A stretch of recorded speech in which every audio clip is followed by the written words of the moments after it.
Hello, everyone. My name is George Hamilton. I'm a Senior Product Line Marketing Manager with Cloud Health by VMware. Thank you for joining the session, Benchmark Your Cloud Maturity, a Best Practices Framework. So in this session, I'll start with the most common cloud management challenges, and then I'll describe what a Cloud Center of Excellence is and why it's so important. I'll then describe a framework that you can use to assess how mature your cloud management is, and then show you some policies, best practices for the most effective cloud management.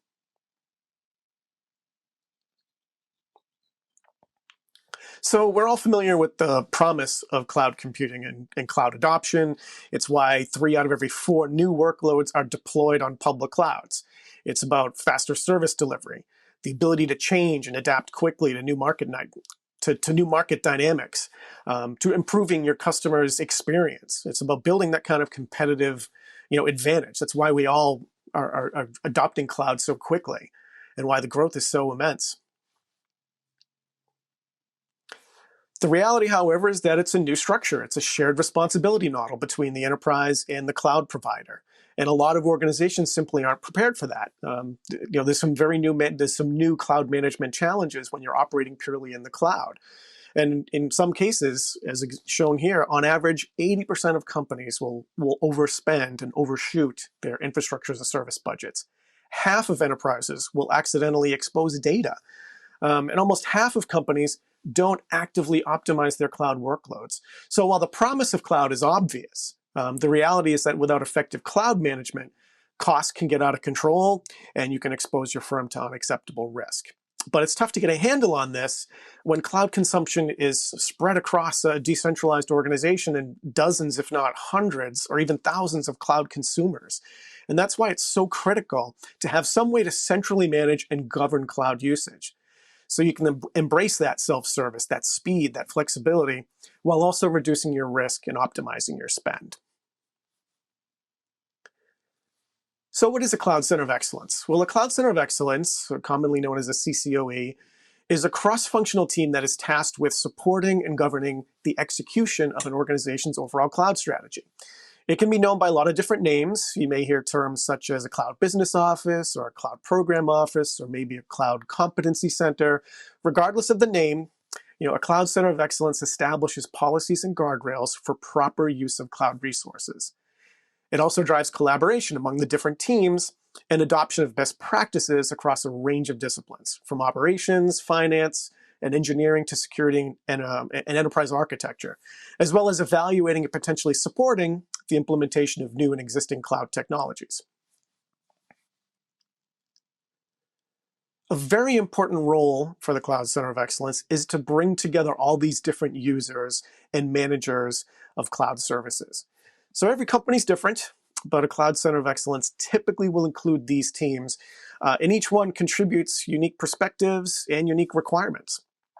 So as an example, the infrastructure and operations team, they want to work, they want their cloud admins to work very productively, be as efficient as possible while keeping the teams on a budget. Finance teams, of course, they track costs, allocate costs to business units via chargeback and showback. They want to dig into cost data, build financial reports and dashboards. As you've probably heard the new title, The Cloud Economist. It's an emerging and very high-value growth role in a lot of organizations now. Working in a Cloud Center of Excellence helps the security and compliance teams communicate and stay ahead of the latest cloud security threats. So they also provide input and do proper configuration of cloud assets and can remediate misconfigurations either manually or automatically. And having everything communicated in the Cloud Center of Excellence also helps them streamline their compliance reporting. For the engineering and application development teams, they want to make it as simple as possible for their teams to write and deploy code fast and build a secure and efficient CI/CD process. They're a key constituent because they want to innovate, they want to drive value, but they're also increasingly responsible for managing to a budget and being accountable for their cloud spending. It's kind of a new responsibility for a lot of application and engineering teams. Architects, whether it's enterprise architects, cloud architects, application architects, they drive a lot of the cloud strategy. So they make decisions on what cloud technologies to adopt, where to place workloads, and develop the policies that govern proper usage. And business unit leaders, they need to account for how their users are spending and what their usage is like, as well as understand how that spending and usage aligns to their business goals. So the Cloud Center of Excellence really facilitates communication and collaboration across these different groups, and it makes every functional area accountable to itself and to the others. Everyone contributes, and the more buy-in you get, the more committed everyone is to the success of the overall cloud strategy.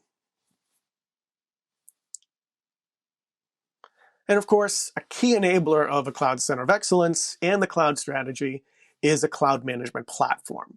There are a lot of definitions for cloud management platform, but let me explain, the important capabilities that, within the context of enabling a Cloud Center of Excellence.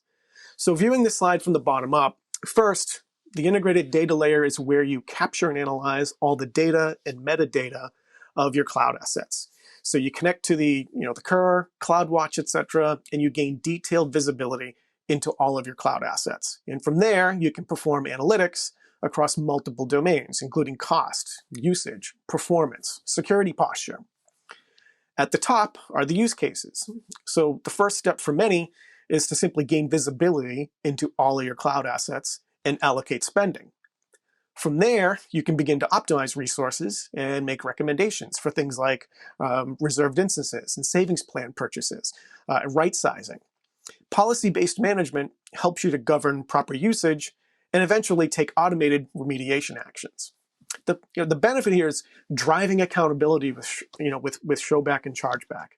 On average, customers can save about 25% off their monthly cloud bills, but it can be much more. And it improves collaboration. A critical value of a Cloud Center of Excellence and a cloud management platform is to present all this data in a context relevant to each constituency of the Cloud Center of Excellence. You need to create reports tuned to finance teams, to DevOps teams, to operations teams, etc. They all share the same data, but can view and act on it in a context that's relevant to them. And you reduce risk to your organization by staying ahead of security and compliance risks. Now, Cloud Health has worked with thousands of customers at all different stages in their cloud journey. Almost every customer matures through these 4 levels across 3 areas of excellence: financial management, operations, and security and compliance. First, cloud financial management is the process of continuously optimizing and aligning cloud investments with strategic business initiatives. So mature cloud financial management exhibits some very key characteristics. First, you should profoundly understand how all the components of a modern cloud environment contribute to total cost of ownership. Secondly, you should make business decisions based on accurate ROI analysis. And then third, a mature cloud financial management practice will cultivate financial accountability and ownership across groups. Cloud operations is the process of managing and delivering cloud services that meet the availability, performance, recoverability, quality, and scalability needs of the business. So a mature multi-cloud operations function must do certain things.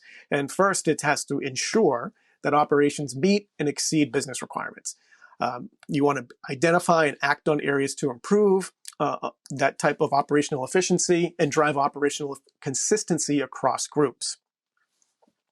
Now, cloud security and compliance is the process of proactively detecting and remediating vulnerabilities in your cloud environment. A mature multi-cloud security and compliance function has to ensure that continuous compliance with relevant standards, needs to stay up to date with changing threat and compliance issues and across that landscape, and it needs to translate business requirements into cloud security standards and make sure the security standards align to the business requirements naturally. Now, within each area of excellence, customers typically mature through 4 phases. That's visibility, optimization, governance and automation, and the 4th, business integration. So starting with visibility, a typical cloud journey begins with trying to address challenges around gaining visibility into what is usually a very decentralized cloud environment. So without visibility across the cloud resources that you have, and broken down by business group, companies struggle with predicting and forecasting their cost. They can't quickly identify security vulnerabilities, and it's really difficult to maintain a consistent infrastructure. So cost is often the first area that an organization will tackle with regards to visibility. But usage, configuration, performance, and security are all equally, if not more important. The next step is optimization, which is the process of finding opportunities to be more efficient, whether it's cost savings, time savings due to operational improvements, or tightening security parameters. At this phase, optimization processes may be manual, but organizations should start documenting approaches they find beneficial for use across teams.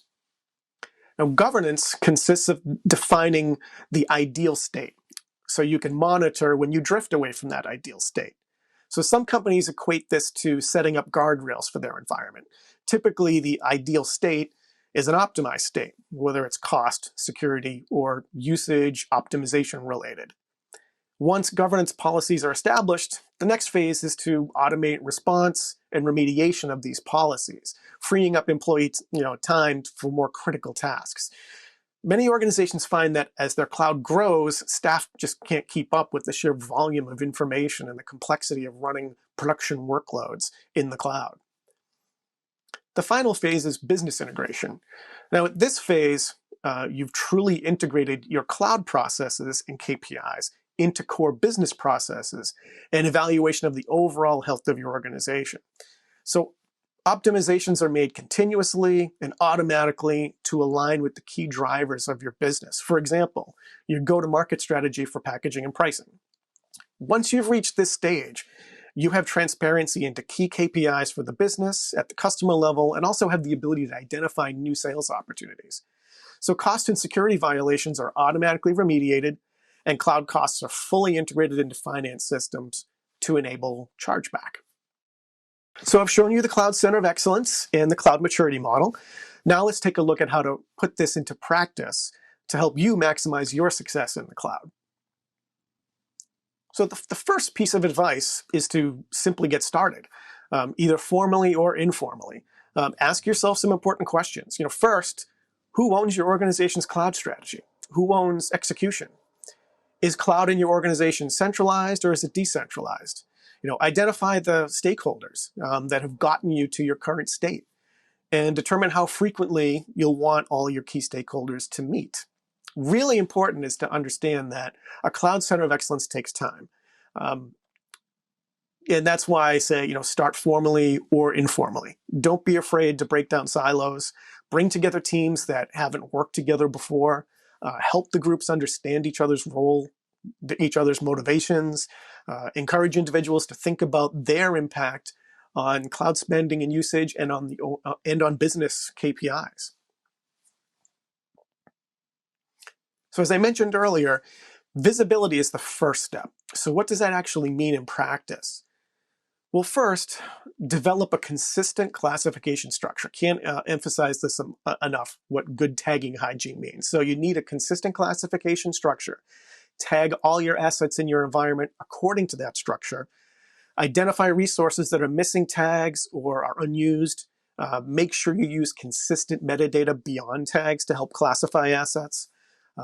Accurately allocate usage and cost to business groups, and then perform chargeback or showback across lines of business to drive accountability. As an example, Cloud Health has a feature called Perspectives. So Cloud Health Perspectives are lenses through which you can view your infrastructure. They provide a framework for categorizing all the assets within your cloud environment. Common perspectives used by customers include line of business, cost center, project, environment, application, and a lot more.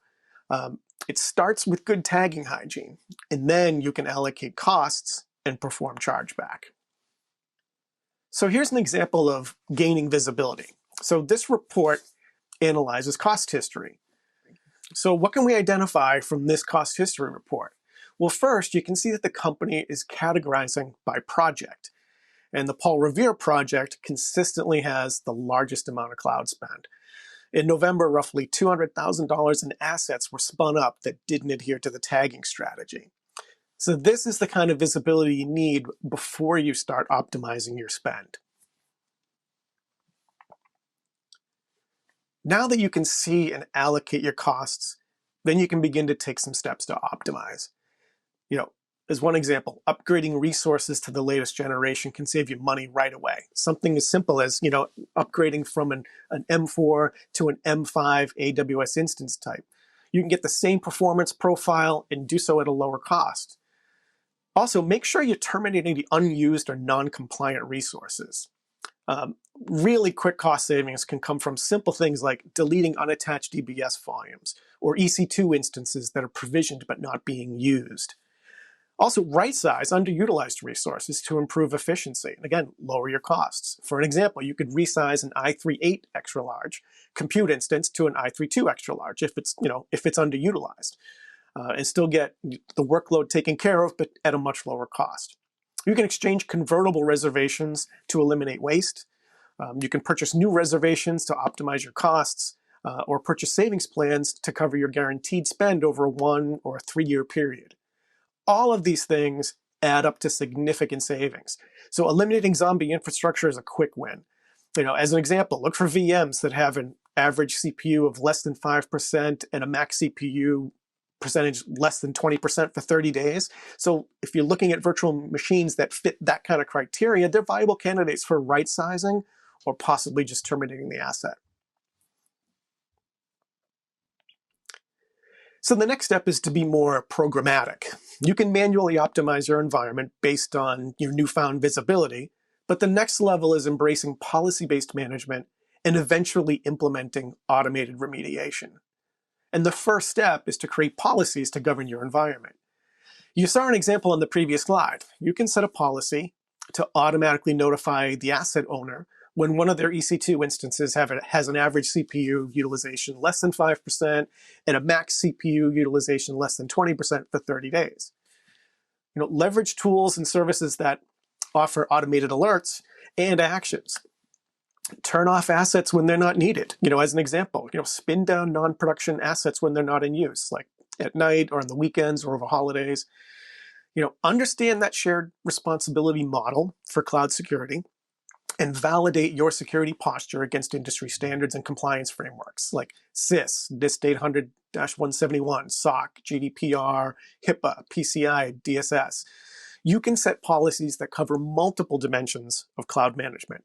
It could be financial, cost optimization, operational, performance, asset and configuration, security and incident management, and that's to name a few.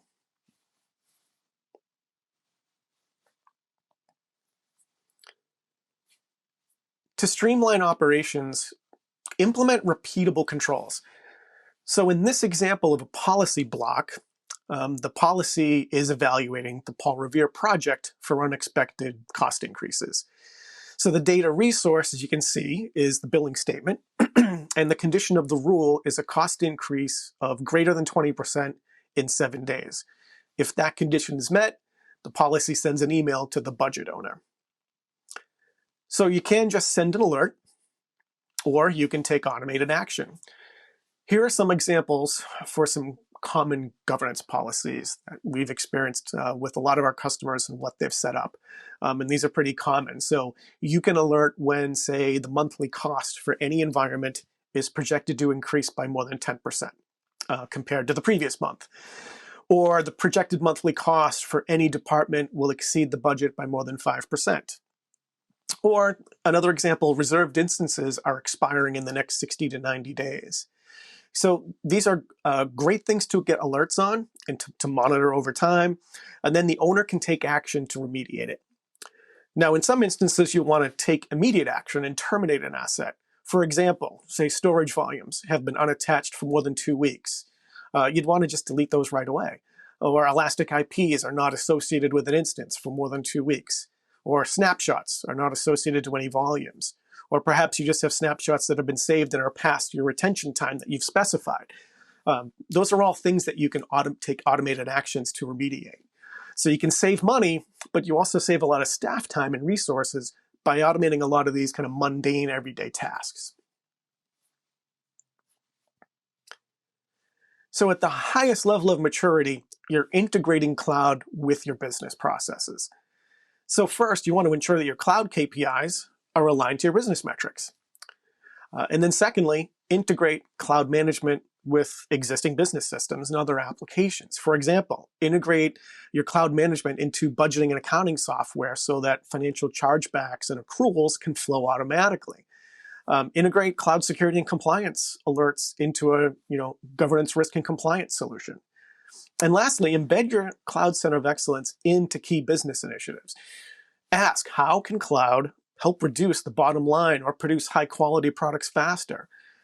So some sample KPIs to monitor include cloud cost per customer. What am I spending on cloud per customer that I have, and how is it trending over time? What is cloud spend as a percentage of my revenue? Can I measure reduction in cost of goods sold over time and how my cloud investments impacted that? How many compliance issues are open? Customer satisfaction, typically using something like a Net Promoter Score. Cloud is central to your business, and cloud metrics should be aligned to your business outcomes. So bringing this all together, what are the common practices at each stage? As I mentioned earlier, right, in the visibility stage, make sure you have good tagging hygiene and that you can allocate costs and charge back to the business groups and owners. In the optimization stage, delete zombie infrastructure. Right-size your infrastructure. Make sure you're using the most current versions of the available assets. Make sure you're maximizing the savings you can get from reserved instances and savings plans. In the governance and optimization stage, remember, develop policies and send notifications or take automated remediation actions. And in the last stage, business integration, align your cloud KPIs to your business metrics, integrate cloud management with other business applications and systems, and embed your Cloud Center of Excellence in the organization and the strategic initiatives.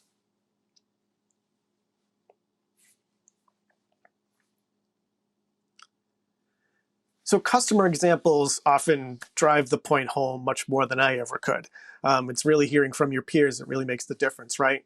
And these examples here are great in that customers can vary in how quickly they mature through the different stages, but there is value at every stage. And so in this first example, Intuit has saved literally millions since they implemented cloud management with Cloud Health. They were able to automate their weekly purchase of RIs, and their purchases can be done in minutes. So they saved over $1.2 million, but they also saved a lot of staff time and effort needed to achieve those results.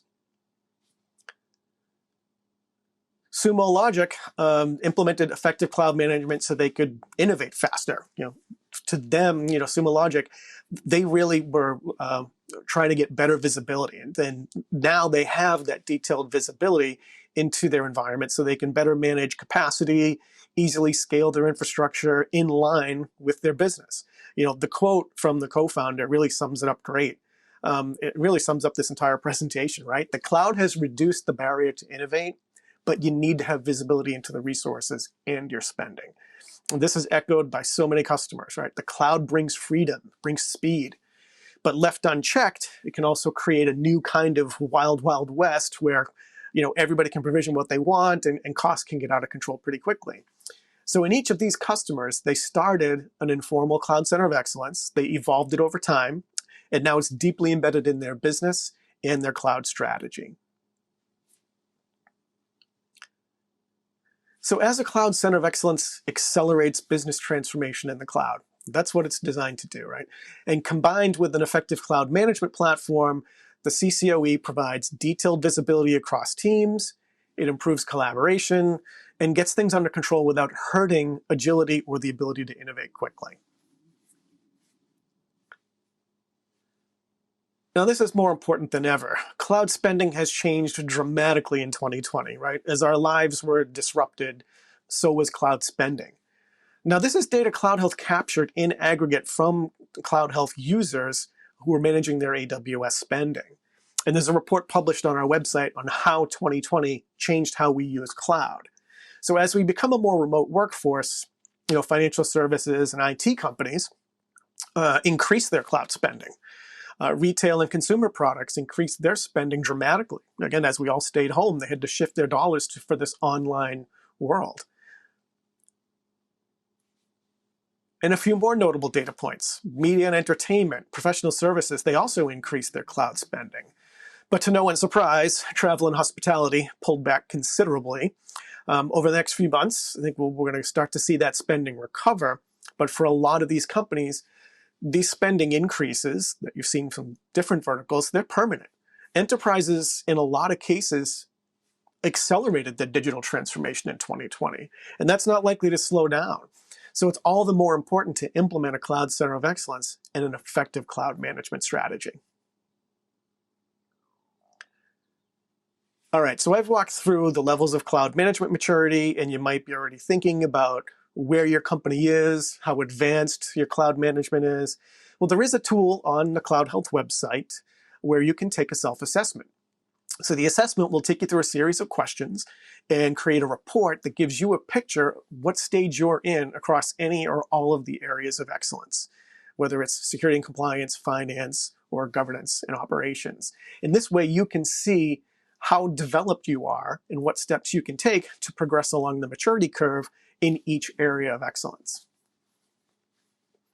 So hopefully, I've given you some useful tips for effectively managing and optimizing your native public cloud environment. But I'm sure many of you also have significant on-premises infrastructure and applications that also present a big management challenge. In that case, VMware also has a hybrid cloud solution. So with VMware Hybrid Cloud, you can choose where to run applications, whether they're virtual machine or container-based, on a private, hybrid, or on a public cloud like AWS, or a mix of all three without having to rewrite the application. So this provides a really fast path to migrating applications to the cloud, since you don't have to rewrite the applications. So if you're already managing a VMware infrastructure on premises, you can use those same management and operational practices for the workloads you migrate to the public cloud. So this consistency of operations and management means some pretty significant reductions in the cost of infrastructure, the cost of migration, and overall operations. So VMware has been expanding the definition of VMware Cloud. It represents VMware's unique multi-cloud infrastructure and the Tanzu platform coming together for a complete application and cloud solution. And at its core is VMware Cloud Foundation. So you can run VMware Cloud in the data center, as well as on bare metal in the AWS cloud and other public clouds, with the ability to extend into native apps and native clouds for developers, security teams, networking, and management. And with access to every cloud native service from AWS and all the other supported cloud providers. It's about giving you the choice and the flexibility for all the different applications that you'll have in your environment. Whatever the case, getting started with a cloud center of excellence, following the stages of the cloud management maturity model will help you make the best decisions. So if you want to learn more, you can visit the Cloud Health website. You'll find access to the Cloud Maturity Self-Assessment tool, and you can also get a 14-day free trial of the Cloud Health platform. So please make sure to fill out the session survey. This really helps AWS improve your experience at future events. And thank you very much for attending this session on benchmarking your cloud maturity.